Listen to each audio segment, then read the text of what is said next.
Mr. Mayor, I have Ms. Faulkner here to speak a little bit on. Hello, good evening. I just want to give a little overview of this grant and of this project. This is part of the 30-mile Greenway, Joe Louis Greenway project, which runs mainly through Detroit, but would be coming through Hamtramck's downtown. Part of the goals are just sustainability in terms of promoting cycling and walking and just any kind of physical activity, as well as economic development, because it would come through our downtown, and the concept there is that people will stop, shop, eat, enjoy the downtown. Now, the original plan, this is a project that's been going on for more than 10 years, has the part of the Greenway routing through the alley. That is done in a few places around the country, but it's quite unique and there's a lot of design challenges.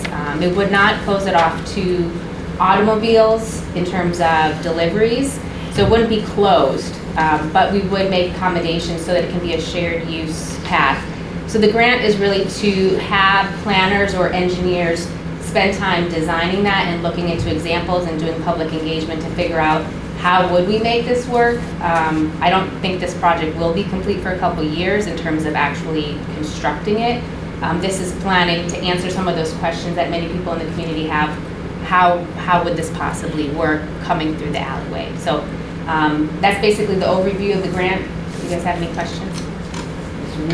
Yes, I just have so what is your vision? Or let me put it like this, what would it look like at the end? If you have... You mean the alleyway? Yeah, alleyway. So the vision was developed long before I got here. We actually now have a link on our website under Parks, Joe Louis Greenway, and it links to many of the plans that have been made over the last 10 years with multiple consultants. I have seen neat alleys in other places where you can, still have some deliveries, but there might be cool lighting, a little bike path, activities going on. I've seen something like that in Detroit and in other places. Some of the challenges include right now, dumpsters. Like there's a lot of challenges to acknowledge, and I'm not quite sure what it would look like and how we would work through all those challenges, but anyone can go online and check out the visioning that has already been done. I did bring out, we can pass these around. This is one image that has been published before of an alley pathway. But in terms of just dealing with the issues of the design, that's really what this grant would accomplish.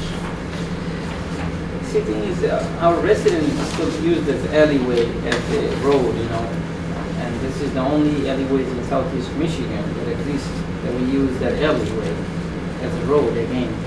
And I don't want, I hope it's not going to be conflicts with the residents coming through in and out, many of them, like I say, use the alleyway as a road. We're talking about deliveries or just getting through? Getting through.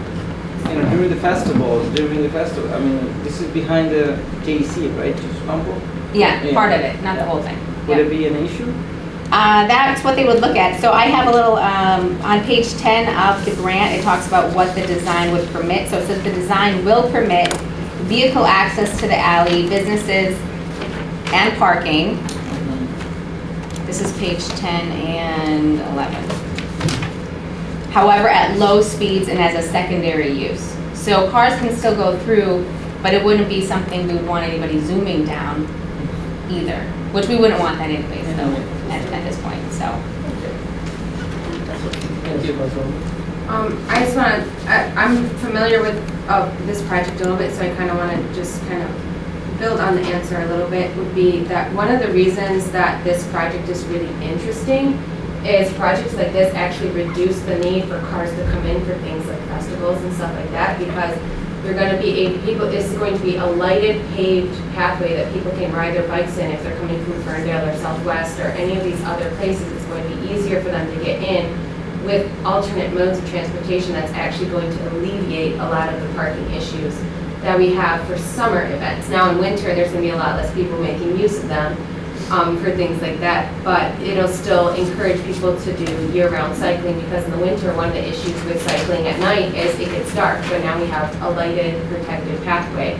right? And so this is opening alternate modes of transportation to be used for those things that do bring a lot of congestion, and even things like ECFC games, right? They bring 8,000 people. There's a lot of people who'd like to ride their bikes in, but then they're trying to get home after dark. But this path goes about 30 miles through Detroit down to Dearborn, so it opens up that transportation to so many people. And so I definitely think, if you didn't go to the event last year, I definitely think this is the Sunday event that I mentioned in the community announcements, by the way. And they set up like some bump outs, and they make it look like what it's going to look like-ish once it's finished. And obviously, this grant is going to give us a much better idea if we get a firm to help us make sure that we do get all of the lines of traffic working together. So.